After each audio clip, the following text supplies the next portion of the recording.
आज रात्रीच्या जेवणाचा मेनू असा काही होता. शेवग्याची भाजी होती, त्यानंतर भाकरी होती, त्यानंतर वड्या होत्या, गोड शेव होती आणि भात होता.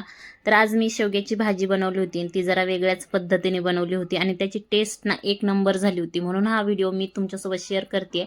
तर इथं खोबरं, शेंगदाणे, भाजलेला कांदा, लसूण, अद्रक आणि 2 हिरव्या मिरच्या, कढीपत्ता, थोडेसे तीळ हे सगळं मी भाजून घेतलं होतं आणि ना हे भाजून घेतल्याच्या नंतर ना भाजीला वेगळीच टेस्ट येते.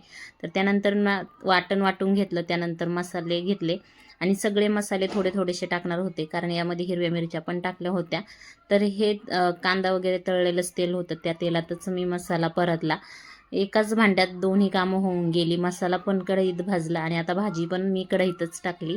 तर मसाला चांगला परतल्याच्या नंतर त्यामध्ये मी धना पावडर टाकला, गरम मसाला टाकला, त्यानंतर कांदा लसूण मसाला आणि थोडीशी हळद टाकली. तर हे सगळे मसाले थोडे थोडे टाकून घेतले.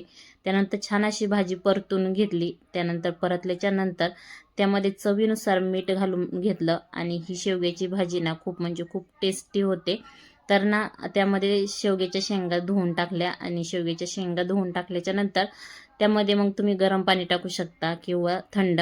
तर आता मिक्सरचं भांड्यातला थोडासा मसाला होता, म्हणून मग मी मिक्सरचं भांडं त्यामध्ये धुवून टाकलं आणि छान अशी शेवग्याची भाजी मी इथं शिजायला ठेवली. मस्त अशी मीडियम गॅसवरती शेवग्याची भाजी शिजवली. त्यानंतर त्याला छान अशी तर्री पण आलेली होती आणि टेस्ट तर एक नंबर झाली होती. एवढी भाजी बोटं चाटून पुसून खाल्ली, काय सांगू तुम्हाला. आणि त्यासोबत अशी गरमागरम भाकरी बनवली होती आणि ही छोटी भाकरी जी होती ती माझ्या छोट्याशा लेकाची होती. तर त्याला अशी छोटी भाकरी पाहिजे होती म्हणून बनवली आणि इकडं अशी छान अशी शेवग्याची भाजी बनवलेली होती. एकदा नक्की ट्राय करा. व्हिडिओ आवडला असेल तर लाईक, शेअर, सबस्क्राईब. भेटूया एका नवीन व्हिडिओमध्ये. तोपर्यंत बाय बाय.